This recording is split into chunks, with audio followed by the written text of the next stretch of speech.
আমাদের দৈনন্দিন জীবনে যে ইংলিশের গুরুত্ব কতখানি তা কাউকে বলে বোঝাতে হবে না। ঠিক একই রকমভাবে ইংলিশ রিডিংয়ের গুরুত্ব দিনের পর দিন ধরে বৃদ্ধি পাচ্ছে।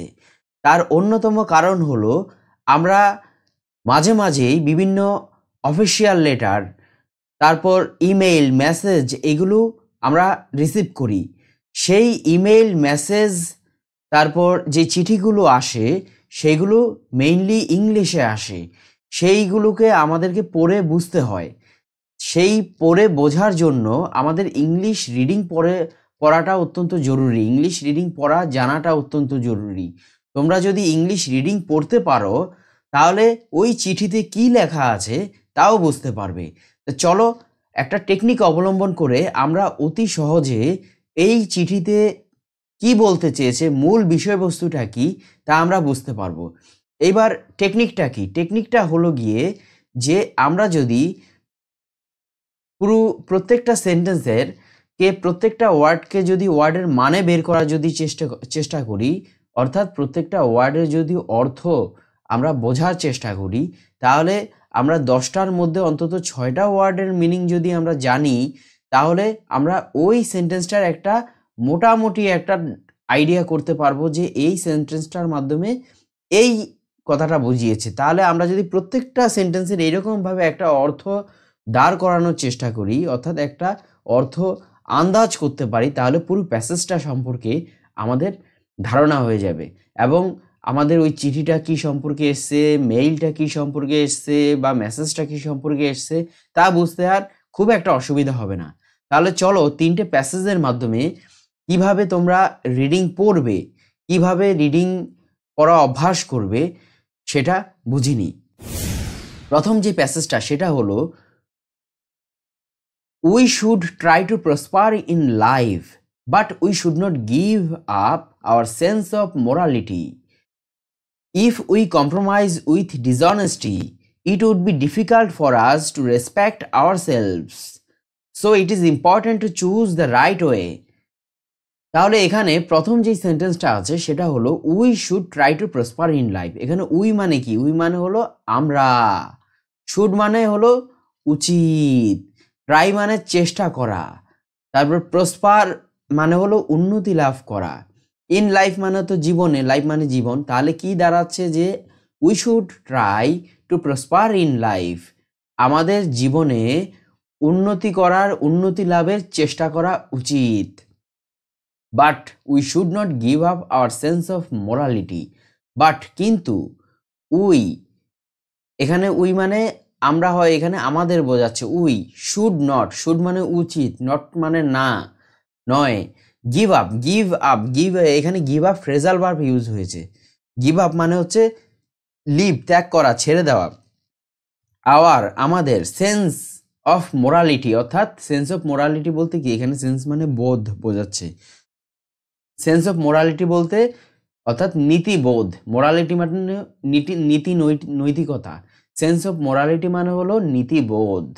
তাহলে but we should not give up our sense of morality, কিন্তু আমাদেরকে আমাদের নীতিবোধ ত্যাগ করা উচিত নয়। If we compromise with dishonesty it would be difficult for us to respect ourselves. If যদি, উই আমরা, কম্প্রোমাইজ মানে এখানে আপোষ করা, কম্প্রোমাইজ উইথ ডিসঅনেস্টি, অর্থাৎ ডিসঅনেস্টি মানে হচ্ছে অসততা, যদি আমরা অসততার সঙ্গে আপোষ করি, উড বি ডিফিকাল্ট, অর্থাৎ কঠিন হবে, ফর আজ আমাদের জন্য, টু রেসপেক্ট আওয়ারসেলফ, রেসপেক্ট শ্রদ্ধা করা, আওয়ারসেলফস আমাদের নিজেদেরকে। তাহলে if we compromise with dishonesty it would be difficult for us to respect ourselves. যদি আমরা অসততার সঙ্গে আপোষ করি তাহলে এটা খুব কঠিন হয়ে উঠবে, আমাদের নিজেদেরকেই শ্রদ্ধা করাটা কঠিন হয়ে উঠবে, আমাদের জন্য নিজেদেরকে শ্রদ্ধা করাটাই কঠিন হয়ে উঠবে। অর্থাৎ কি বোঝাতে চেয়েছে যে যদি আমরা অসততার সঙ্গে আপোষ করি তাহলে আমাদের নিজেদের প্রতি থেকেই, নিজেদের ওপর থেকেই নিজেরা শ্রদ্ধা হারিয়ে ফেলবো। অন্যরা তো দূরের কথা, নিজেরাই শ্রদ্ধা করতে পারবো না, নিজেদেরকেই কিরকম গিল্টি ফিল হবে, অর্থাৎ দোষী মনে হবে। সো সুতরাং ইট ইজ, ইট ইহা, ইজ হয়, ইম্পর্ট্যান্ট গুরুত্বপূর্ণ, to choose the right way, choose মানে বাছাই করা, দ্য রাইট ওয়ে সঠিক, রাইট সঠিক, ওয়ে মানে পথ। সুতরাং সঠিক আমাদের সুতরাং এটা খুব গুরুত্বপূর্ণ সঠিক পথ বাছাই করা, অর্থাৎ সুতরাং সঠিক পথ বাছাই করা খুব গুরুত্বপূর্ণ। তাহলে আমরা প্রত্যেকটা ওয়ার্ড বাই ওয়ার্ড প্রথম সেন্টেন্সের মিনিংটা বের করেছি। এইবার আমরা পুরো প্যাসেজটাকে ফ্লুয়েন্টলি পড়ব মানে সমেত। We should try to prosper in life, আমাদেরকে জীবনে উন্নতি লাভের চেষ্টা করা উচিত। But we should not give up our sense of morality, কিন্তু আমাদেরকে আমাদের নীতিবোধ ত্যাগ করা উচিত নয়।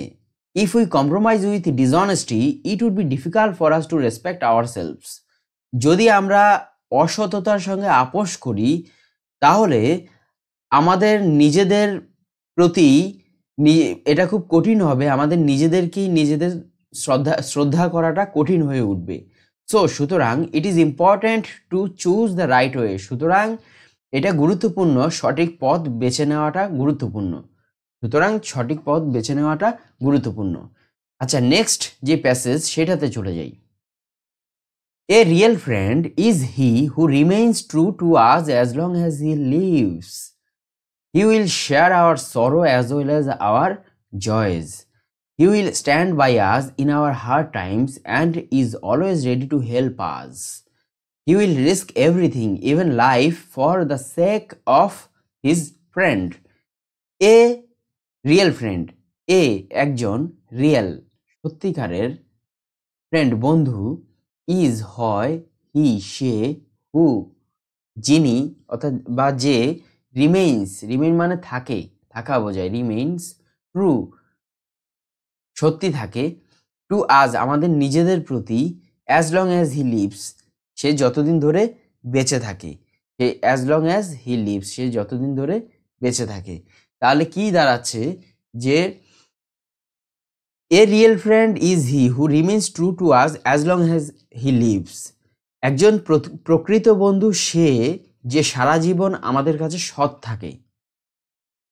এ রিয়েল ফ্রেন্ড ইজ হি একজন প্রকৃত বন্ধু হলো সে যে আমাদের কাছে সারা জীবন ধরে অর্থাৎ যতদিন বেঁচে থাকবে সৎ থাকবে, অর্থাৎ সে কোনো মিথ্যার আশ্রয় নেবে না, সে কোনো আমাদের সঙ্গে ছলচাতুরি করবে না, সে যতদিন বেঁচে থাকবে সে সৎ থাকবে। এটা হচ্ছে একটা রিয়েল ফ্রেন্ডের মানে ডেফিনিশন দিল আর কি, অর্থাৎ সংজ্ঞা দিল। He will share our sorrow as well as our joys, he সে, শেয়ার মানে ভাগ করে নেওয়া, আওয়ার সরো আওয়ার আমাদের, সরো দুঃখ, অ্যাজ ওয়েল অ্যাজ অর্থাৎ একই সাথে, আওয়ার জয়েজ আমাদের আনন্দ। তাহলে সে আমাদের দুঃখের সঙ্গে সঙ্গে আমাদের আনন্দকেও ভাগ করে নেবে, অর্থাৎ সে আমাদের আনন্দের সঙ্গে সঙ্গে দুঃখকেও ভাগ করে নেবে। He will stand by us in our hard times and is always ready to help us, he সে, উইল স্ট্যান্ড মানে দাঁড়াবে, বাই আস বাই মানে এখানে বিসাইড বোঝাচ্ছে অর্থাৎ পাশে, আমাদের পাশে দাঁড়াবে, ইন আওয়ার হার্ড টাইমস অর্থাৎ আমাদের হার্ড টাইমস অর্থাৎ কঠিন সময়ে, and is always ready to help আস এবং ইজ হয় অলওয়েজ সর্বদা, রেডি প্রস্তুত, টু হেল্প সাহায্য করতে, আজ আমাদেরকে, সে সব কঠিন সময়ে আমাদের কঠিন সময়ে পাশে দাঁড়াবে এবং আমাদেরকে সর্বদা সে প্রস্তুত থাকবে সাহায্য করার জন্য। হি উইল রিস্ক এভরিথিং, এখানে রিস্ককে কি করেছে, রিস্ককে একটা অ্যাকচুয়ালি ভার্ব হিসেবে ইউজ করেছে। হি উইল রিস্ক এভরিথিং অর্থাৎ even life for the sake of friend, অর্থাৎ সে সব কিছুতেই ঝুঁকিতে ফেলে দেবে, ইভেন এমনকি লাইফ জীবন, ফর দ্য সেক মানে হচ্ছে এখানে মানে মঙ্গলের জন্য, অফ হিজ ফ্রেন্ড তার বন্ধুর মঙ্গলের জন্য সে সবকিছুকেই ঝুঁকিতে ফেলে দেবে, এমনকি তার জীবনকেও ঝুঁকিতে ফেলে দেবে। তাহলে আমরা এতক্ষণ ধরে প্যাসেজটা পড়লাম প্রত্যেকটা সেন্টেন্স ধরে, এইবার আমরা ফ্লুয়েন্টলি পুরো প্যাসেজটা অর্থসহ পড়ব। এ real friend is he who remains true to us as long as he lives, একজন সত্যিকারের বন্ধু হলো সে যে নাকি সারা জীবন আমাদের কাছে সৎ থাকবে। He will share our sorrow as well as our joys. সে আমাদের সুখের সাথে সাথে দুঃখকেও ভাগ করে নেবে। He will stand by us in our hard times and is always ready to help us. সে কঠিন সময়ে আমাদের পাশে দাঁড়াবে এবং সবসময় প্রস্তুত থাকবে আমাদেরকে সাহায্য করার জন্য। He will risk everything even life for the sake of his friend. সে তার বন্ধুর মঙ্গলের জন্য সবকিছুকে ঝুঁকিতে ফেলতে পারে, এমনকি তার নিজের জীবনকেও ঝুঁকিতে ফেলতে পারে। Next, good books are the store house of knowledge. ভালো বই, গুড বুকস, ভালো বইগুলো, গুড মানে ভালো, বুকস মানে বইগুলো, আর হয় দ্য স্টোর হাউস মানে এখানে ভান্ডার বোঝাচ্ছে, ভান্ডার, অফ নলেজ, জ্ঞানের। Good books are the store houses of knowledge, ভালো বইগুলো হলো জ্ঞানের ভান্ডার। এনিওয়ান হু হ্যাজ দ্য কি can enter the store houses and helps himself. Anyone যে কেউ, হু হ্যাজ দ্য কি, হু যার, হ্যাজ দ্য কি হ্যাজ আছে, দ্য কি চাবি, ক্যান পারে, এন্টার প্রবেশ করতে, the enter the store house মানে এই ভান্ডারে, অ্যান্ড হেল্প মানে সাহায্য করা, হিমসেলফ তার নিজেকে। এনিওয়ান হু হ্যাজ দ্য কি যে কেউই যার নাকি চাবি আছে, can enter the store houses সে এই ভান্ডারে প্রবেশ করতে পারে, এবং হেল্পস হিমসেলফ এবং নিজেকে সাহায্য করতে পারে। হোয়াট ইজ দ্য কি? হোয়াট মানে কি, ইজ হয়, দ্য কি মানে হচ্ছে চাবি, তাহলে এই চাবিটা কি? সিম্পলি, খুব সরলভাবে, the ability to read. Ability মানে হচ্ছে সক্ষমতা, টু রিড মানে পড়া। তাহলে খুব সরলভাবে সরলভাবে পড়ার ক্ষমতা, পড়ার সক্ষমতা। তাহলে কি দাঁড়াচ্ছে যে good books are the store house of knowledge, ভালো বই হলো জ্ঞানের ভান্ডার। এনিওয়ান হু হ্যাজ দ্য কি can enter the store houses and helps himself. যে কোনো ব্যক্তি যার কাছে চাবিটা আছে এই ভান্ডারে প্রবেশ করতে পারে এবং নিজেকে সাহায্য করতে পারে, নিজেকে সাহায্য করতে পারে। হোয়াট ইজ দ্য কি? চাবিটা কি? Simply the ability to read. খুব সরলভাবে পড়ার সক্ষমতা হলো চাবি। তাহলে এইটা একটু কেমন লাগছে, এটার যে ইনার মিনিংটা দাঁড়াচ্ছে যে ভালো বই হলো, ভালো বইয়ের মধ্যে আমরা যদি পড়ি তাহলে নলেজে ভর্তি থাকবে একটা ভালো বই। তাহলে ভালো বই হলো নলেজের ভান্ডার। এবার এটাকে বললো যে যার কাছে চাবি থাকবে সে এই যেই ভান্ডার আছে সেখানে প্রবেশ করতে পারবে এবং নিজেকে সাহায্য করতে পারবে। এটা বলতে কি বুঝিয়েছে? এটা বলতে বুঝিয়েছে, আর হোয়াট ইজ দ্য কি? হোয়াট ইজ দ্য কি মানে চাবিটা কি? Simply the ability to read, পড়ার সক্ষমতা। তাহলে এখানে এই যে লাস্টের যে তিনটে সেন্টেন্স দিয়ে যা বোঝাতে চেয়েছে যে একটা লোকের যে চাবি বলতে এখানে যেটা বোঝে সেটা হচ্ছে পড়ার সক্ষমতা। অর্থাৎ তোমার পড়ার ইচ্ছা থাকতে হবে, তাহলেই কি হবে? পড়ার ইচ্ছা থাকতে হবে আর পড়তে জানতে হবে, পড়তে পারতে হবে। পড়ার ইচ্ছা থাকলে, পড়তে জানলে, পড়তে পারলে তুমি কি করতে পারবে? তুমি এইটাই হলো চাবিকাঠি। তাহলে তুমি ওই বই পড়তে পারবে এবং তোমার নলেজ গেইন করতে পারবে, আর সেটার দ্বারা নিজেরও সাহায্য হবে। তুমি নানানভাবে নলেজেবল হয়ে তুমি অনেক ক্ষেত্রে কিন্তু এই নলেজটাকে ইউজ করতে পারবে। এখানে চাবি মানে হচ্ছে তোমার পড়ার ক্ষমতা। তোমার যদি পড়ার ক্ষমতা থাকে তাহলে তুমি ধার করে হোক, পয়সা দিয়ে কিনে হোক, যে কোনো লাইব্রেরি থেকে এনে হোক বা বন্ধুদের কাছ থেকে হোক, তুমি কিন্তু কোনো না কোনোভাবে বইটা কালেক্ট করে তুমি কিন্তু পড়তে পারবে। এবার তোমার সেই পড়ার ইচ্ছে থাকতে হবে। পড়ার ইচ্ছে না থাকলে, পড়তে না পারলে তাহলে তো সম্ভব নয়। এখানে চাবি বলতে সেই পড়ার ইচ্ছা, পড়ার সক্ষমতা সেটাকেই বোঝাচ্ছে। তাহলে আশা করি তোমরা বুঝতে পেরেছো। তাহলে আমরা 3টে প্যাসেজ করেছি। 3টে প্যাসেজের মধ্যে প্রথমটা হচ্ছে যে জীবনে উন্নতি করার ব্যাপারে। আচ্ছা, দ্বিতীয়টা হচ্ছে গিয়ে যে একজন ভালো বন্ধু কে একজন ভালো বন্ধু তা সম্পর্কে। তৃতীয়টা হচ্ছে বই সম্পর্কে, ভালো বই সম্পর্কে। এই তাহলে আশা করি তোমরা বুঝতে পেরেছো। তাহলে একটা যদি তোমাদেরকে যদি একটা ধরো তোমার কাছে কোনো ইমেইল এলো, মেসেজ এলো বা চিঠি এলো। চিঠি বলতে কি অনেক, যেমন এখন ব্যাংকের চিঠি বা কোনো অফিসিয়াল চিঠি এলো, তাহলে সেসব যদি বুঝতে হয় তাহলে তোমাকে কিন্তু এই টেকনিক অবলম্বন করে এই যে প্রত্যেকটা সেন্টেন্সকে প্রত্যেকটা ওয়ার্ড বাই ওয়ার্ড মানে বের করা, তুমি যদি সেরকম করো, তুমি যদি 10টার মধ্যে 6টা ওয়ার্ডেরই মিনিং বের করতে পারো, তাহলে কিন্তু ওই সেন্টেন্সের মানে আর না হলো 10টার মধ্যে 6টা ওয়ার্ডের মিনিং বের করলে অন্তত 70% আন্ডারস্ট্যান্ড করতে পারবে, অর্থাৎ 70% মিনিং বুঝতে পারবে।